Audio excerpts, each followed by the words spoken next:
Hi అండి, welcome back to my channel Sravanthi Narla cooking recipes. ఈరోజు recipe వచ్చేసి cabbage శనగపప్పు కర్రీని అయితే చూపించబోతున్నాను. ఇది చపాతీ, పూరి, పుల్కా, రోటీ, రైస్లోకి ఎందులోకైనా సూపర్గా ఉంటుంది. ఇది హెల్దీ రెసిపీ అని చెప్పొచ్చు. దీంట్లో ప్రోటీన్స్ కూడా ఎక్కువగా ఉంటాయి. వీడియోని అయితే ఫస్ట్ నుంచి లాస్ట్ వరకు స్కిప్ చేయకుండా చూడండి, మీకే అర్థమైపోతుంది. చాలా బాగుంటుంది కర్రీ అయితే. ఇక్కడ నేనైతే ఒక ½ కేజీ వరకు క్యాబేజీని అయితే తీసుకున్నాను. వీలైనంత వరకు సన్నగా కట్ చేసేసి ఫ్రెష్గా వాష్ చేసి పక్కన పెట్టేసుకోవాలి. ఇలా ½ కేజీ క్యాబేజీకి ఇక్కడ 1 కప్పు శనగపప్పు తీసుకొని మంచిగా కడిగేసి ఒక 20 నిమిషాల వరకు పప్పును నానబెట్టుకొని పక్కన పెట్టేసుకోవాలి. ఇప్పుడు స్టవ్ ఆన్ చేసి ప్రెషర్ కుక్కర్లో కొంచెం ఆయిల్ ఎక్కువగానే వేసుకోవాలి. నేనైతే ప్రెషర్ కుక్కర్లో చేస్తున్నాను, నార్మల్ గిన్నెలో కూడా చేసేసుకోవచ్చు. ఇలా ఆయిల్ హీట్ అయిన తర్వాత 1 స్పూన్ ఆవాలు, 1 స్పూన్ జీలకర్ర, ఒక 2-3 కట్ చేసిన పచ్చిమిర్చి వేసేసి ఇప్పుడు సన్నగా తరిగిన ఒక ఆనియన్ కూడా వేసేసి కొద్దిగా కరివేపాకు కూడా వేసేయాలి. ఇప్పుడు ఇందులోనే 1 స్పూన్ పసుపు కూడా వేసేసి ఒకసారి బాగా మిక్స్ అయ్యేంత వరకు అయితే కలుపుకోవాలి. ఈ ఆనియన్ అనేది ఆయిల్లో దగ్గర పడేంత వరకు, పచ్చి వాసన పోయేంత వరకు అయితే మంచిగా కలుపుకోవాలి. ఈ కర్రీ అయితే చాలా టేస్ట్గా ఉంటుంది. మీరు ఎప్పుడన్నా ట్రై చేయకపోతే కంపల్సరీ ట్రై చేయండి. క్యాబేజీ శనగపప్పు కాంబినేషన్ అయితే చాలా బాగుంటుంది. హెల్దీ రెసిపీ అని చెప్పచ్చు, కాబట్టి మీరు తప్పకుండా ట్రై చేయండి. ఇప్పుడు చూడండి, ఆనియన్స్ మొత్తం ఆయిల్లో దగ్గర పడాయి కదా. ఇప్పుడు మనం ఈ క్యాబేజీని అయితే ఇందులో వేసేసుకోవాలి.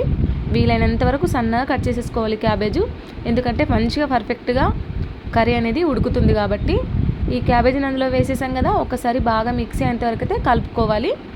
మనం క్యాబేజీని డైరెక్ట్గా వేసేస్తున్నాం, వాటర్లో అయితే ఉడికించలేం కాబట్టి కొంచెం దీన్ని కూడా ఒక 5 నిమిషాల వరకు ఆయిల్లో మంటను లో ఫ్లేమ్లో పెట్టేసి మధ్య మధ్యలో కలుపుతూ ఉండాలి. ఇలా క్యాబేజీ మొత్తం దగ్గర పడిన తర్వాత నానబెట్టుకున్న శనగపప్పును కూడా ఇందులో వేసేసి మరొకసారి అయితే కలుపుకోవాలి. ఈ శనగపప్పు బాగా నానబెట్టాల్సిన అవసరం లేదు, ఒక 20 మినిట్స్ నానబెడితే సరిపోతుంది. ఇలా బాగా మిక్స్ అయ్యేంతవరకు అయితే మనం మంచిగా కలుపుకోవాలి. చూడండి, అడుగంటకుండా మంటను లో ఫ్లేమ్లో పెడుతూ మధ్య మధ్యలో కలుపుతూ ఉండాలి. ఇప్పుడు ఇలా శనగపప్పు కూడా ఒక 5 నిమిషాలు ఆయిల్లో ఫ్రై అయిపోయిన తర్వాత ఇలా సన్నగా కట్ చేసిన టమాటాలు, పండిన టమాటాలు ఒక 3 తీసుకొని ఈ విధంగా కట్ చేసుకొని ఈ టమాటాలు కూడా అందులో వేసేసి మరొకసారి అయితే కలుపుకోవాలి. ఈ విధంగా బాగా మిక్స్ అయ్యేంత వరకు అయితే కలుపుకోవాలి. మంచి పండిన టమాటాలలో గుజ్జు ఎక్కువగా, రసం ఎక్కువగా ఉంటుంది కాబట్టి కర్రీ అనేది చాలా టేస్ట్గా ఉంటుంది. అదే కచ్చపచ్చ టమాటాలు తీసుకుంటే ఉడకడానికి చాలా టైం పడుతుంది. ఇలా టమాటాలన్నీ ఒక 5 నిమిషాల వరకు కలుపుకున్న తర్వాత ఇప్పుడు ఇందులో రుచికి సరిపడా సాల్టు, రుచికి సరిపడా చిల్లీ పౌడరు, 1 స్పూన్ ధనియా పౌడర్, 1 స్పూన్ జీరా పౌడర్ వేసేసి మరొకసారి బాగా మిక్స్ అయిన తర్వాత కలుపుకోవాలి. ఈ మసాలా, సాల్టు, చిల్లీ పౌడర్ అంతా క్యాబేజ్కి పట్టే విధంగా కలుపుకున్న తర్వాత ఇప్పుడు ఇందులో 2 స్పూన్స్ అప్పటికప్పుడు వేయించిన పల్లీల పొడి, 1 స్పూన్ నువ్వుల పొడి కూడా వేసేసి మరొకసారి అయితే మంచిగా కలుపుకోవాలి. చూడండి, దగ్గర పడింది కదా కర్రీ, టమాటాలు కూడా మంచిగా మగ్గిపోయాయి. పైనుండి కూడా కొంచెం కొత్తిమీర వేసేసి మరొకసారి అయితే కలుపుకోవాలి. ఇక్కడ మీరు టేస్ట్ అయితే చేసేసుకోవచ్చు, సాల్ట్ పడుతుందా లేదా అని టేస్ట్ చేసేసుకొని కలుపుకున్న తర్వాత ఇందులో ఒక ½ గ్లాస్ వరకు వాటర్ అయితే పోసేయాలి. కర్రీ అనేది మరి లూజుగా ఉండద్దు, మరి పొడి పొడిగా ఉండకుండా ముద్దలాగా అయితే ఉండాలి. ఇలా ఒక ½ గ్లాస్ వాటర్ పోసేసుకున్నాం కదా. చూడండి, ఒక పొంగు వచ్చేంతవరకు అయితే ఉడికించాలి ఫస్ట్.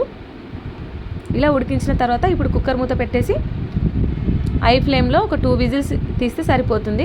ఇలా ఆవిరిపోయిన తర్వాత మనం తిరిగి చూస్తే ఎంతో టేస్టీగా క్యాబేజీ శనగపప్పు కర్రీ అయితే రెడీ. టేస్ట్ అయితే చాలా బాగుంటుంది, చెప్పాల్సిన అవసరం లేదు. మీరు కూడా తప్పకుండా ట్రై చేయండి. చపాతీకైనా, పూరికైనా, పుల్కా, రోటీ, రైస్లోకి దేంట్లోకైనా సూపర్గా ఉంటుంది. తప్పకుండా ట్రై చేయండి. ఈ వీడియో కనుక నచ్చినట్టయితే లైక్ చేయండి, షేర్ చేయండి, కమెంట్ చేయండి. మన ఛానల్ని సబ్స్క్రైబ్ చేసుకోండి. పక్కనున్న బెల్ ఐకాన్ని క్లిక్ చేయండి. బాయ్.